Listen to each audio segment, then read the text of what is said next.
사랑하는 성도 여러분, 오늘 이 시간 여러분의 삶에 하나님의 크신 은혜와 평강이 가득하기를 기도합니다.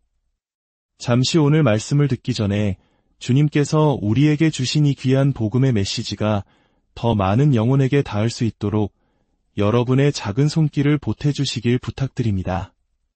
지금 보시는 이 영상의 구독과 좋아요를 누르는 것은 단순히 숫자를 늘리는 것이 아니라 어둠 속을 헤매는 또 다른 누군가에게 빛을 전하는 귀한 사역에 동참이 될 것입니다. 여러분의 그 귀한 나눔을 통해 하나님의 은혜가 널리 퍼져나가길 소망하며 그 손길 위에 주님의 놀라운 축복이 함께하기를 간절히 기도합니다. 이제 우리 마음을 열고 하나님의 음성에 귀 기울이는 시간을 갖겠습니다. 혹시 여러분의 신앙생활이 어느 순간부터인가 미지근하게 느껴진 적이 있으신가요? 뜨겁지도 차갑지도 않은 상태, 교회는 다니고 예배도 드리지만 마음 깊은 곳에서부터 솟아나는 감격과 기쁨이 희미해진 것 같은 그런 느낌 말입니다. 이는 비단 오늘날 우리만의 고민은 아니었습니다. 요한계시록 3장을 보면 예수님께서는 라오디게아 교회에게 이렇게 말씀하십니다. 내가 차지도 아니하고 뜨겁지도 아니하도다. 내가 이같이 미지근하여 뜨겁지도 아니하고 차지도 아니하니 내 입에서 너를 토하여 버리리라. 라오디게아는 당시 부유하고 풍요로운 도시였습니다. 그들은 스스로 나는 부자라 부족한 것이 없다고 여겼습니다. 하지만 영적으로는 가난하고 눈멀고 벌거벗은 상태였죠. 주님은 바로 그들의 마음의 문 밖에서 문을 두드리고 계셨습니다. 그들의 영혼이 무감각과 안일함에 빠져 있음을 안타까워하셨던 것입니다. 주님은 그들을 책망하시는 동시에 놀라운 약속을 주십니다. 18절에서 말씀하십니다. 내가 너를 권하노니 내게서 불로 연단한 금을 사서 부유하게 하고, 여기서 금을 사라는 말씀은 우리의 노력으로 무언가를 얻어내라는 뜻이 아닙니다. 이것은 하나님께서 정하신 과정을 통해 영적인 부유함을 얻으라는 초대의 말씀입니다. 이사야 55장에서도 비슷한 초대가 나옵니다. 오오라 너희 모든 목마른 자들아 물로 나아오라. 돈 없는 자도 오라. 너희는 와서 사 먹되 돈 없이 값없이 와서 포도주와 젖을 사라. 돈 없이 어떻게 살 수 있을까요?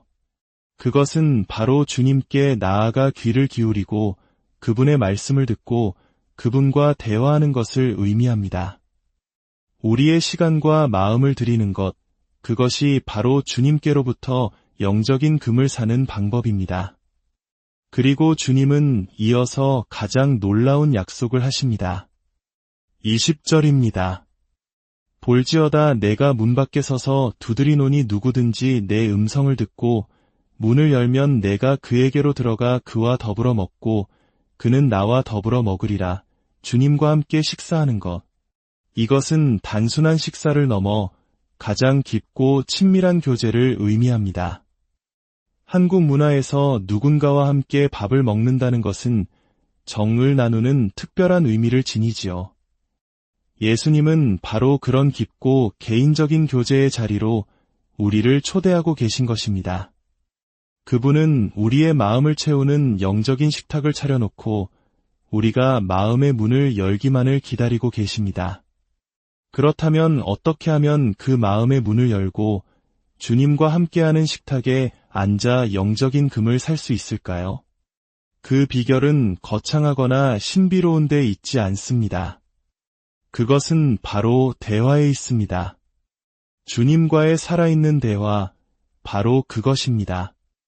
오늘 저는 제 인생에서 가장 소중하게 여기는 2개의 성경 구절과 그 구절을 통해 주님과 어떻게 대화하는지에 대해 나누고 싶습니다. 이 말씀들은 지난 수십 년간 저의 신앙의 뼈대가 되어 주었고 지금도 매일 저를 새롭게 하는 능력의 원천입니다. 첫 번째 말씀은 요한복음 15장 9절입니다. 예수님께서 십자가를 지시기 전날 밤 제자들과 마지막 만찬을 하시며 하신 말씀입니다. 아버지께서 나를 사랑하신 것 같이 나도 너희를 사랑하였으니 나의 사랑 안에 거하라. 이 짧은 한 구절 안에는 우주보다 더 큰 두 가지 진리가 담겨 있습니다. 첫 번째 진리는 하나님께서 하나님을 사랑하시는 방식입니다. 성부 하나님께서 성자 예수님을 어떻게 사랑하시는지 상상해 보십시오. 그것은 영원 전부터 시작된 완전하고 무한하며 순결한 사랑입니다. 그 사랑 안에는 기쁨과 신뢰, 완전한 연합이 있습니다. 그리고 두 번째 진리는 더욱 놀랍습니다. 바로 하나님께서 우리를 사랑하시는 방식입니다. 예수님은 말씀하십니다. 아버지께서 나를 사랑하신 바로 그 사랑으로 나도 너희를 사랑한다. 우리가 얼마나 연약하고 부족한지 아심에도 불구하고 예수님은 성부 하나님께서 당신을 사랑하시는 것과 동일한 강도와 깊이로 우리를 사랑하신다고 선포하십니다. 이것이야말로 우리 신앙의 가장 단단한 반석입니다.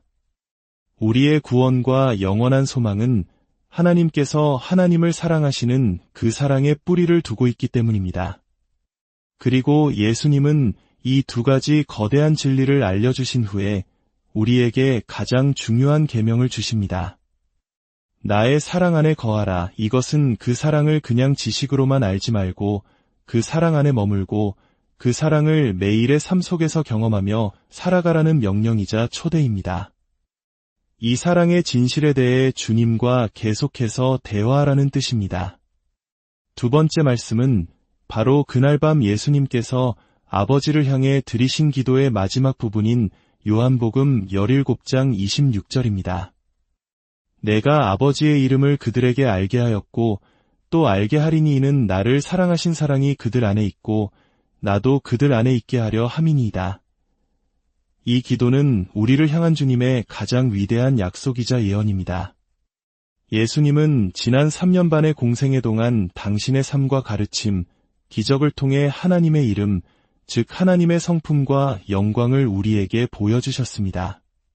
그리고 이제 십자가와 부활, 승천을 통해 성령님을 보내심으로 계속해서 아버지를 우리에게 나타내 보이시겠다고 약속하십니다. 왜 그렇게 하시겠다고 하십니까? 그 목적은 단 하나입니다. 나를 사랑하신 그 아버지의 사랑이 너희 안에 초자연적으로 부어지게 하기 위함이다. 다시 말해 우리가 성부 하나님께서 성자 예수님을 사랑하시는 그 방식으로 예수님을 사랑하게 되는 놀라운 일이 일어나게 하기 위함이라는 것입니다. 상상해 보십시오. 삼위일체 하나님 안에서 영원히 흐르는 그 사랑의 강물에 우리가 동참하게 되는 것입니다. 이것이 바로 우리를 위해 예비된 영원한 운명입니다. 그리고 우리는 그 영광스러운 미래를 죽어서만 경험하는 것이 아니라 바로 오늘 이 땅에서부터 맛보며 살아갈 수 있습니다. 그렇다면 어떻게 이 놀라운 진리들을 실제 삶으로 가져올 수 있을까요? 바로 아주 단순한 기도의 대화를 통해서입니다. 저는 이 두 구절을 가지고 수십 년간 이렇게 기도해왔습니다. 먼저 요한복음 15장 9절을 가지고 이렇게 기도합니다. 아주 짧은 시간이라도 괜찮습니다. 10초도 좋고 1분도 좋습니다. 하나님 아버지, 아들 예수님을 사랑하시는 그 놀라운 사랑에 감사드립니다. 그 사랑이 얼마나 깊고 위대한지 저에게 더 보여주세요. 그리고 이렇게도 기도합니다. 예수님, 아버지께서 주님을 사랑하신 그 사랑으로 저를 사랑해 주셔서 감사합니다. 주님의 그 사랑을 제가 더 깊이 알게 해주세요. 마지막으로 이렇게 기도합니다. 성령님, 제가 이 놀라운 사랑 안에 항상 머물도록 도와주세요. 이 대화를 멈추지 않도록 제 마음을 붙들어 주세요. 감사합니다. 더 보여주세요. 도와주세요.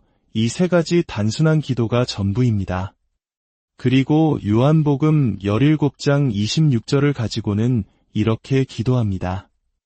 성령님, 저에게 아버지 하나님의 영광을 나타내 보여주세요. 그래서 아버지께서 예수님을 사랑하시는 그 사랑이 제 안에 부어져 저 또한 그 사랑으로 예수님을 사랑하게 해주세요. 우리가 이렇게 대화를 시작할 때 놀라운 일이 일어납니다. 성령님께서는 우리의 이해를 여시고 우리의 감정을 만지시며 우리 마음에 작은 영감의 불꽃들을 일으키십니다. 매번 극적인 체험이 있는 것은 아닐지라도 이 작은 대화의 조각들이 쌓이고 쌓여 우리의 영혼을 변화시키는 것입니다. 모세는 신명기 30장에서 이스라엘 백성에게 이렇게 말했습니다. 이 명령은 내게 어려운 것도 아니요 먼 것도 아니라 오직 그 말씀이 내게 매우 가까워서 내 입에 있으며 내 마음에 있은즉 내가 이를 행할 수 있느니라. 하나님을 사랑하고 그분과 깊은 교제를 나누는 비결은 하늘 저 멀리 있거나 바다 건너 특별한 장소에 있는 것이 아닙니다. 바로 내 입에 있다고 말씀하십니다. 우리가 입을 열어 주님과 대화할 때 그 신비는 시작됩니다. 많은 분들이 이렇게 생각합니다. 나는 집중력도 약하고 성경 지식도 부족해서 안 될 거야. 아닙니다. 주님은 우리의 유창한 말이 아니라 우리의 진실한 마음의 속삭임을 듣기 원하십니다. 운전하는 중에, 길을 걷는 중에, 잠자리에 들기 전에 단 몇 분이라도 이 짧은 대화를 시작해 보십시오. 하나님, 예수님을 사랑하시는 그 사랑, 저도 알게 해주세요. 예수님, 저를 사랑하시는 그 사랑, 오늘 하루 그 사랑 안에서 살게 해주세요. 이 단순한 대화가 바로 라오디게아 교회를 향한 주님의 초대, 즉 마음의 문을 여는 열쇠입니다. 이 대화가 바로 주님께서 주시는 불로 연단한 금을 사는 길이며 주님과 함께 먹고 마시는 친밀한 식탁으로 나아가는 길입니다. 사랑하는 여러분, 그리스도인의 삶은 단순히 도덕적인 삶을 살거나 종교적인 의무를 다하는 것이 아닙니다. 그것은 인격이신 하나님과의 살아있는 대화이며 끊임없는 관계입니다. 그분은 우리를 위해 일하는 종이 아니라 우리와 함께 일하는 동역자가 되기를 원하십니다. 그리고 그 동역은 바로 대화 속에서 이루어집니다. 오늘부터 이 단순한 대화를 시작해보지 않으시겠습니까? 거창한 계획을 세울 필요도 없습니다. 그저 하루에 몇 번씩이라도 여러분의 마음속에 떠오를 때마다 이 두 말씀을 가지고 주님께 속삭여 보십시오. 꾸준히 이 대화를 이어갈 때 여러분의 삶의 미지근함은 사라지고 주님을 향한 뜨거운 사랑과 감격이 샘솟게 될 것을 믿습니다. 여러분의 마음이 하나님께서 아들을 향해 가지신 그 영원한 사랑으로 가득 채워지는 놀라운 여정이 시작될 것입니다. 다 함께 기도하겠습니다. 사랑의 하나님 아버지, 아버지께서 아들 예수님을 사랑하신 그 크고 놀라운 사랑으로 우리를 사랑하여 주시니 감사드립니다. 오늘 우리가 그 사랑 안에 거하기를 결단합니다. 우리의 입을 열어 주님과 대화하기를 시작합니다.